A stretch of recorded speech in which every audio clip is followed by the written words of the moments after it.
Hello everyone, मैं रमन कुमार रजक स्वागत करता हूं आप सभी का अपने यूट्यूब चैनल पर। दोस्तों, आज की चर्चा का विषय है विभाग का संगठन यानी कि organisation of the department of post से संबंधित आज की क्लास है। और ये क्लास है पीओ गाइड पार्ट फर्स्ट से, और ये क्लास एक थ्योरी क्लास है। जानते हैं कि इस क्लास में क्या सीखने को मिलेगा। सबसे पहले जानते हैं कि ये जो ऑर्गेनाइजेशन टॉपिक है वो पीओ गाइड पार्ट फर्स्ट के सेक्शन 1 से है, जिसका नाम जनरल है। और ऑर्गेनाइजेशन टॉपिक के अंदर क्लॉज नंबर 1, 2, 3 और 4 आते हैं। क्लॉज नंबर 1 का नाम है कंट्रोल यानी कि नियंत्रण। क्लॉज नंबर 2 का नाम है टाइप्स ऑफ पोस्ट ऑफिस यानी कि डाकघर के प्रकार। क्लॉज नंबर 3 में है नाइट पोस्ट ऑफिस यानी कि रात्रिकालीन डाकघर। और क्लॉज नंबर 4 का नाम है मोबाइल पोस्ट ऑफिस यानी कि चलते फिरते डाकघर। तो आज की चर्चा में सबसे पहले देखेंगे क्लॉज नंबर 1 को, जिसका नाम है नियंत्रण, और बाकी 2, 3, 4 नंबर क्लॉज है, इनको देखेंगे नेक्स्ट वीडियो में। तो सबसे पहले जानते हैं कंट्रोल के बारे में। सबसे पहले डाक विभाग के इतिहास को देख लेते हैं।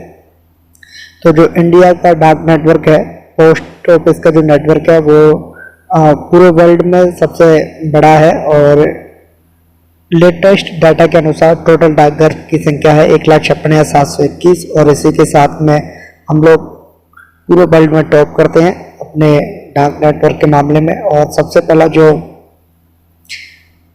पोस्ट ऑफिस है, इसकी शुरुआत कोलकाता में हुई। और इसकी जो शुरुआत 1727 ईस्वी से मानी जाती है। और जो पहला डाकघर है वो कोलकाता में स्थापित किया गया था। उस समय 3 प्रेसिडेंसीज थी, कोलकाता, चेन्नई और मुंबई के नाम से। तो उनको जीपीओ में कन्वर्ट कर दिया गया था। और कोलकाता में जीपीओ की स्थापना 1774 में, चेन्नई में 1786 में, वहीं मुंबई में 1793 में जीपीओ की स्थापना की गई थी। नेक्स्ट जान लेते हैं डाक प्रचालनों में एक रूपता लाने के उद्देश्य से भारतीय डाकघर अधिनियम 1837 बनाया गया था। इसकी जरूरत पड़ी थी एक रूपता लाने के लिए।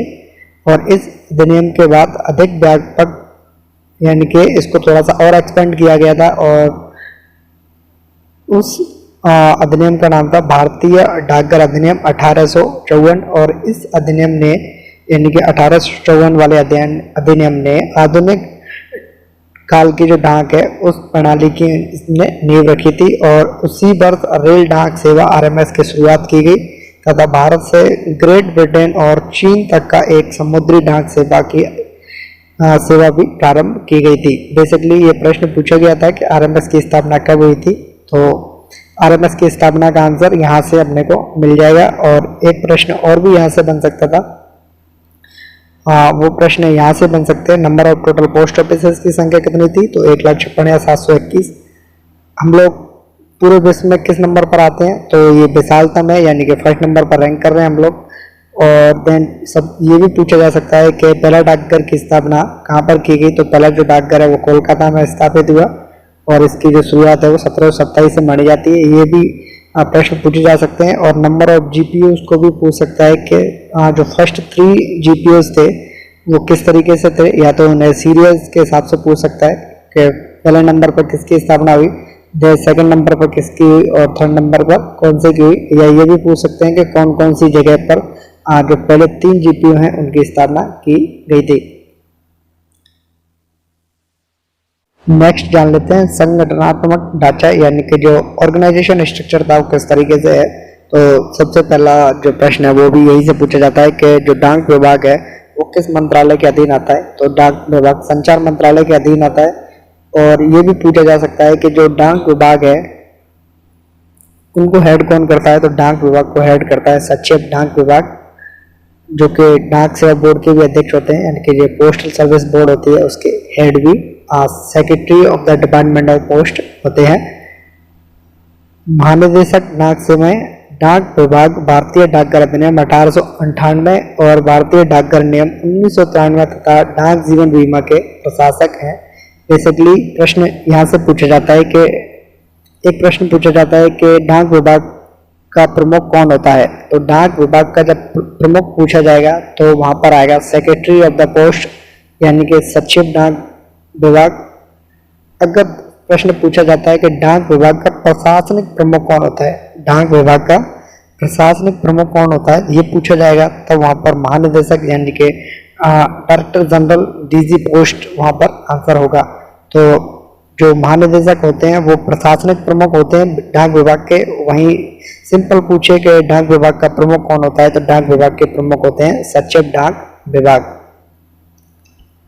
मुख्यालय में योजना एवं नीति निर्माण को जान लेते हैं। तो जो पोस्टल सर्विस बोर्ड होता है, जिसे शॉर्ट में पीएसबी भी कहते हैं, तो पीएसबी एक अपेक्स मैनेजमेंट बॉडी है डाक विभाग के लिए, शीर्ष प्रबंध निकाय है और इसकी स्थापना में सबसे पहले अध्यक्ष, देन उसके बाद में अपर महानिदेशक कोऑर्डिनेशन से, और उसके बाद में 6 सदस्य शामिल होते हैं और 6 सदस्यों के पास अलग अलग पोर्टफोलियो होते हैं।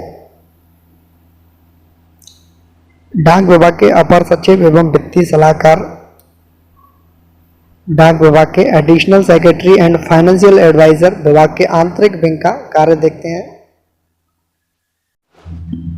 और वो सचिव होते हैं डाक सेवा बोर्ड के, वो बोर्ड को सहयोग देते हैं, यानी कि जो विभाग के सेक्रेटरी हैं, भारत सरकार के डाक विभाग के जो सेक्रेटरी हैं वो पोस्ट ऑफिस को हेड करते हैं, डाक विभाग को हेड करते हैं, पोस्टल सर्विस बोर्ड को हेड करते हैं। लेकिन जो सेक्रेटरी स्पेशल होते हैं डाक सेवा बोर्ड के, वो पोस्टल सर्विस बोर्ड को सहयोग देते हैं। और इसके अलावा मुख्य महाप्रबंधक, व्यवसाय विकास निदेशालय, पार्सल निदेशालय और डाक जीवन बीमा निदेशालय तथा मुख्यालय में उप महानिदेशक, निदेशक तथा सहायक महानिदेशक डाक सेवा बोर्ड को आवश्यक सहयोग देते हैं। यानी कि इतने लोग इस बोर्ड में काम करते हैं।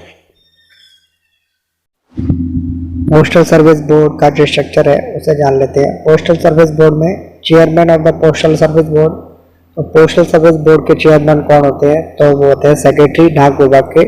देन उसके बाद director general department of post के, यानी कि महानिदेशक, और उनके साथ साथ होते हैं additional secretary, AS and FA financial adviser to the department, और ये होते हैं इस बोर्ड के लिए परमानेंट इनवाइटी। और इसके साथ साथ 6 मेंबर होते हैं और 6 जो मेंबर होते हैं उनका अलग अलग पोर्टफोलियोज हैं। वो 6 पोर्टफोलियो हैं, personal planning, PLI, DBT plus banking, operation and technology.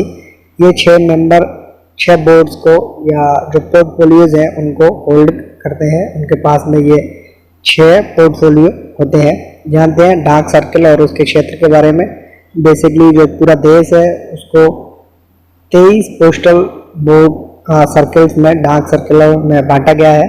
प्रशासनिक सुविधा के लिए देश के डाक नेटवर्क को 23 डाक सर्कलों में बांटा गया है। ये प्रश्न पूछा जाता है। नंबर ऑफ पोस्टल सर्कल, डाक विभाग में कितने पोस्टल सर्कल हैं या सर्कलों की संख्या कितनी है, ये पूछा ही जाता है।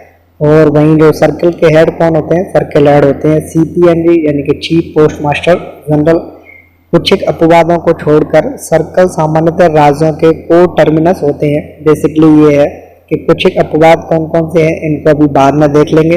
लेकिन इनके अलावा यानी कि सामान्यतः जो एक राज्य होता है वहाँ पर एक सर्कल होता है और उस सर्कल की जो जुडिक्शन है, यानी कि उसका जो प्रशासनिक क्षेत्र है, लगभग उसका जो पूरा राज्य है वहीं तक होता है। लेकिन कुछ ऐसे भी सर्कल हैं जो अपने राज्य के साथ साथ अन्य जो राज्य हैं या अन्य जो यूटीज है, यूनियन टेरिटरीज हैं, केंद्र शासित प्रदेश हैं, उनके भी एरिया में उनका प्रशासन रहता है। तो वो कुछ अपवाद हैं, उनको बाद में देख लेंगे।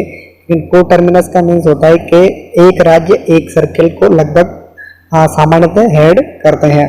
और प्रत्येक सर्कल का प्रमुख मुख्य पोस्ट मास्टर जनरल यानी कि सीपीएनजी होते हैं, चीफ पोस्ट मास्टर जनरल होते हैं। यहाँ से कई बार प्रश्न पूछा गया है।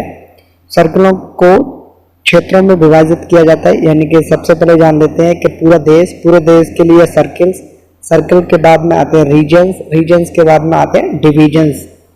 यानी कि सर्कल को हेड कौन करेगा, सीपीएमजी, टोटल 23 सर्कल। देन उनके बाद में हर एक राज्य के अलग अलग रीजन्स, नंबर ऑफ रीजन्स भी उनके अलग, और उनको हेड कौन करता है, सामान्यतः रीजनल पोस्ट मास्टर जनरल यानी कि आरपीएमजी या पीएमजी भी हो सकते हैं। और देन डिवीजन को हेड कौन करता है, डिवीजन के हेड होते हैं सुपरिटेंडेंट ऑफ द पोस्ट। यानी कि अगर डाक डिवीजन है यानी कि पोस्टल डिवीजन है, पोस्टल डिवीजन के लिए हेड कौन होंगे, सुपरिटेंडेंट ऑफ द पोस्ट। वहीं अगर आरएमएस का डिवीजन है, आरएमएस के लिए डिवीजन के लिए हेड कौन होते हैं? सुपरिटेंडेंट ऑफ द आरएमएस इनके हेड होते हैं। तो सर्कलों को क्षेत्रों में यानी कि रीजन्स में डिवाइड किया जाता है और जिनमें क्षेत्रीय इकाइयों के समूह शामिल होते हैं जिन्हें डिवीजन पोस्टल या आरएमएस कहा जाता है। यानी कि डिवीजन रीजन के बाद में होते हैं और डिवीजन दो प्रकार से, पोस्टल और आरएमएस अलग अलग। सर्कलों और क्षेत्रों में, सर्कल और रीजन्स में stamp depot, store depot, mail motor service, अन्य कार्यात्मक और सहायक यूनिट्स होती हैं। और एक जो सीरीज चल रही है इनसाइड इंस्टीट्यूशन चैनल पर, वो है postal wise circle wise study. Circle wise study यानी कि उसमें हम लोग करा रहे हैं जो परमंडल वार अध्ययन करा रहे हैं, उसमें स्टाम्प डिपो किस सर्कल में कितने हैं या स्टोर डिपो कितने हैं या अन्य जैसे डाकघर कितने हैं, आरएमएस के डिवीजन कितने हैं, वो हम लोग वन बाई वन कवर करवा रहे हैं सभी डिवीजन सभी सर्कल्स को, क्योंकि ऐसे प्रश्न भी लास्ट ईयर के एग्जाम में पूछे गए थे। नेक्स्ट जान लेते हैं कि क्या टोटल 23 ही मतलब परमंडल है? तो हाँ, बिल्कुल 23 ही परमंडल है, लेकिन इनके साथ में एक अन्य परमंडल भी है, जिसे बेस परमंडल कहते हैं। और बेस परमंडल किन के लिए होता है? आर्मी पोस्टल सर्कल के लिए होता है, एपीएस आर्मी पोस्टल सर्विस, यानी कि जो आर्मी के जितने भी लोग हैं उनको सेवाएं देने के लिए, सेना के जितने भी लोग हैं उनको सेवाएं देने के लिए एक एपीएस की स्थापना की गई थी और उनका एक अलग से बेस परमंडल है और उसके जो हेड होते हैं वो महानिदेशक होते हैं, यानी कि जिसका प्रमुख अतिरिक्त महानिदेशक यानी कि एडिशनल डायरेक्टर जनरल होता है, जो कि सेना के मेजर जनरल के समकक्ष होते हैं। यानी कि उनकी जो रैंक है, जो सेना के मेजर जनरल होते हैं, वो उनके बराबर की होती है। और सेना डाकघरों में जो भर्ती है वो 75% भर्ती डाकघर से होती है और 25% भर्तियां सेना द्वारा खुद की जाती हैं। अभी जो हम लोग चर्चा कर रहे थे कि प्रत्येक परमंडल राज्य की सीमाओं के अनुसार बनाए गए, लेकिन कुछ ऐसे भी हैं जिनमें परमंडल हैं जिनमें राज्य के अलावा अन्य क्षेत्र भी शामिल हैं, उनको हम लोग देख लेते हैं। तो सबसे पहले गुजरात परमंडल में गुजरात राज्य के अलावा दादरा नगर हवेली एवं दमन दीव का क्षेत्र शामिल है। केरल परमंडल में केरल राज्य एवं लक्षद्वीप का क्षेत्र शामिल है। महाराष्ट्र परमंडल में महाराष्ट्र एवं गोवा का क्षेत्र शामिल है। वहीं उत्तर पूर्व परमंडल में नागालैंड, त्रिपुरा, मिजोरम, मेघालय, अरुणाचल प्रदेश का क्षेत्र शामिल है। वहीं पंजाब परमंडल में पंजाब एवं चंडीगढ़ का क्षेत्र शामिल है। तमिलनाडु परमंडल में तमिलनाडु एवं पांडिचेरी का क्षेत्र शामिल है। वहीं पश्चिम बंगाल परमंडल में पश्चिम बंगाल, अंडमान निकोबार और सिक्किम का क्षेत्र शामिल है। तो ये इम्पोर्टेंट क्यों है? क्योंकि पिछले 2020 के एग्जाम में पूछा गया था कि महाराष्ट्र परमंडल में कौन कौन से क्षेत्र शामिल हैं, तो महाराष्ट्र एवं गोवा उसका सही आंसर था। वहीं 2019 में प्रश्न पूछा गया था कि पश्चिम बंगाल परमंडल में कौन कौन से क्षेत्र शामिल हैं, तो पश्चिम बंगाल के अलावा अंडमान निकोबार एवं सिक्किम का क्षेत्र शामिल है। तो ये 6-7 जो परमंडल हैं वो इम्पोर्टेंट हो जाते हैं, क्योंकि इनसे भी प्रश्न पूछे जाते हैं। और यहाँ से टोटल जो 23 परमंडल हैं उनके हेडक्वार्टर्स हैं और यहाँ से तो प्रश्न हर साल ही पूछा जाता है। और राजस्थान सर्कल में पूछा गया था कि हरियाणा परमंडल का मुख्यालय कहाँ पर स्थित है। तो नेक्स्ट हम लोग जान लेते हैं कि प्रत्येक परमंडल के मुख्यालय कहाँ कहाँ पर स्थित है। तो आंध्र प्रदेश परमंडल का मुख्यालय विजयवाड़ा में स्थित है। असम परमंडल का मुख्यालय गुवाहाटी में स्थित है। बिहार परमंडल का मुख्यालय पटना में स्थित है। छत्तीसगढ़ परमंडल का मुख्यालय रायपुर में स्थित है। दिल्ली परमंडल का मुख्यालय नई दिल्ली में स्थित है। बेसिकली जो परमंडल होते हैं उनके जो जैसे कोई स्टेट है उसका कोई परमंडल है तो उसकी जो हेडक्वार्टर है मोस्टली उनकी राजधानी में ही स्थित है, या तो राजधानी में होंगे या जो सबसे बड़ा शहर होगा, जो फेमस सिटी होगी उसके अकॉर्डिंग मतलब स्थापित किए गए थे। और इनको हम लोग याद कर लेते हैं। अगर किसी का राजधानी में स्थित है तो वो जल्दी से याद भी हो जाएगा। गुजरात परमंडल का मुख्यालय अहमदाबाद में स्थित है। हरियाणा परमंडल का मुख्यालय अंबाला में स्थित है। हिमाचल प्रदेश परमंडल का मुख्यालय शिमला में स्थित है। जम्मू कश्मीर परमंडल का मुख्यालय श्रीनगर में स्थित है। झारखंड परमंडल का मुख्यालय रांची में स्थित है। कर्नाटक परमंडल का मुख्यालय बेंगलोर में स्थित है। केरल परमंडल का मुख्यालय तिरुवनंतपुरम में स्थित है। वहीं मध्य प्रदेश परमंडल का मुख्यालय भोपाल में स्थित है। महाराष्ट्र परमंडल का मुख्यालय मुंबई में स्थित है। उत्तर पूर्व परमंडल का मुख्यालय शिलांग में स्थित है। उड़ीसा परमंडल का मुख्यालय भुवनेश्वर में स्थित है। पंजाब परमंडल का मुख्यालय चंडीगढ़ में स्थित है। राजस्थान परमंडल का मुख्यालय जयपुर में स्थित है। वहीं तमिलनाडु परमंडल का मुख्यालय चेन्नई में स्थित है। उत्तर प्रदेश यूपी सर्कल का हेडक्वार्टर लखनऊ में स्थित है। उत्तरांचल परमंडल का मुख्यालय देहरादून में स्थित है। पश्चिम बंगाल परमंडल का मुख्यालय कोलकाता में स्थित है। तेलंगाना परमंडल का मुख्यालय हैदराबाद में स्थित है। तो टोटल 23 सर्कल्स के हेडक्वार्टर्स के बारे में हम लोग जान चुके हैं और यहाँ से जो प्रश्न है वो 2019 और 2020 में पूछे गए हैं, इसलिए यहाँ से जो प्रश्न है वो भी इम्पोर्टेंट हो जाते हैं, इनको भी हम लोग याद रखने की आप पूरी कोशिश करेंगे। नेक्स्ट जान लेते हैं कि प्रमंडल स्तर पर संगठन किस प्रकार से है। प्रमंडल स्तर पर जो संगठन है उसमें प्रमंडल प्रमुख, मुख्य पोस्टमास्टर यानी कि CPMG, देन उनके बाद में निदेशक डाक सेवाएं, उनके बाद में निदेशक डाक, उनके बाद में सहायक पोस्टमास्टर जनरल और सहायक निदेशक होते हैं। वही रीजनल स्तर पर पोस्टमास्टर जनरल के साथ साथ सहायक निदेशक होते हैं। नेक्स्ट प्रमंडल यानी कि मंडल स्तर पर डिवीजन लेवल पर अगर RMS का डिवीजन है तो RMS के सुपरिटेंडेंट होंगे, अधीक्षक होंगे और प्रबंध अधीक्षक होंगे, सहायक अधीक्षक होंगे, निरीक्षक डाकघर होंगे। देन अधीक्षक डाकघर है यानी कि अगर डिवीजन पोस्टल डिवीजन है तो वहाँ पर अधीक्षक डाकघर होंगे और अधीक्षक RMS के लिए RMS के अधीक्षक, बेसिकली RMS के लिए RMS के अधीक्षक और पोस्टल डिवीजन के लिए पोस्टल डिवीजन के अधीक्षक होते हैं। देन सहायक अधीक्षक यहाँ पर होते हैं पोस्टल डिवीजन में और सहायक अधीक्षक रेल डाक सेवा RMS में होते हैं। निरीक्षक डाकघर डाकघरों में होते हैं, निरीक्षक डाक सेवा होते हैं RMS में। प्रधान डाकपाल, उप डाकपाल, मेल ओवरसियर, कैश ओवरसियर के साथ साथ में अंतिम पायदान पर GDS, ये मंडल स्तर का गठबंधन है, यानी वो क्या कहते हैं संगठन है, गठबंधन नहीं संगठन है, ऑर्गेनाइजेशन है। नेक्स्ट सब जान लेते हैं कि कुछ फुल फॉर्म्स हैं, यानी कि कुछ शब्द हैं उनके फुल फॉर्म्स हैं, ये भी ऑर्गेनाइजेशन से संबंधित है मोस्टली।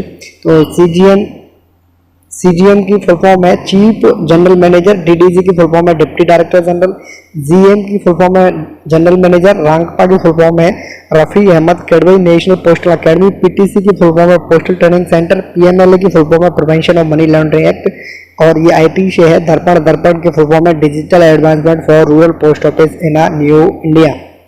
नेक्स्ट जान लेते हैं महत्वपूर्ण डाक प्रशिक्षण केंद्रों के बारे में। तो टोटल इंडिया में 6 डाक प्रशिक्षण केंद्र, पोस्टल ट्रेनिंग सेंटर है, टोटल 6 PTCs हैं। और सबसे पहले जान लेते हैं कि डाक प्रशिक्षण केंद्र गुवाहाटी के साथ साथ बड़ोदरा, मैसूर, मदुरई, सहारनपुर और दरभंगा में स्थित है। अब जान लेते हैं पोस्टल नेटवर्क के बारे में, यानी कि 31 मार्च 2020 की स्थिति के अनुसार अभी तक क्या स्थिति है डाक नेटवर्क की। तो सबसे पहले जानते हैं कि डाक सर्किल टोटल 23, डाक क्षेत्र यानी कि रीजन्स टोटल 54, ये ऑल इंडिया लेवल की बात चल रही है। डाक डिवीजन है 448, सर्कल स्टाम्प डिपो है 16, डाक भंडार डिपो 46, RMS के डिवीजन है 69। देन डाक प्रशिक्षण केंद्र है 6, कुल डाकघरों की संख्या 1,56,721, ग्रामीण डाक सेवक डाकघर 1,56,721 में से है 1,41,018, वहीं शहरी हैं इनमें से 15,703। जनरल पोस्ट ऑफिस की संख्या 24 हो जाती है और नंबर ऑफ सर्किल्स हैं 23। देन प्रधान डाकघर कितने हैं? प्रधान डाकघर हैं 810, उप डाकघर है 24,599, ब्रांच पोस्ट ऑफिस कितनी है? 1,31,312। टोटल डिलीवरी पोस्ट ऑफिस कितनी है? वितरण डाकघर कितने हैं? 1,49,089, नाइट पोस्ट ऑफिस है 127 और राष्ट्रीय स्पीड पोस्ट के हब हैं 91। अंतर्राष्ट्रीय स्पीड पोस्ट के अंतर्गत आने वाले जो देश हैं यानी कि वस्तुएं और दस्तावेज दोनों के लिए कितने हैं? 100 हैं और केवल दस्तावेज के लिए कितने हैं? तो ये हैं 6। और एक डाकघर द्वारा सेवित औसतन क्षेत्र कितना है? तो ये है 20.98 यानी कि 20.98 वर्ग किलोमीटर। और इसी नोट पर इस वीडियो को करते हैं एंड। ये है अंत इस वीडियो का। धन्यवाद।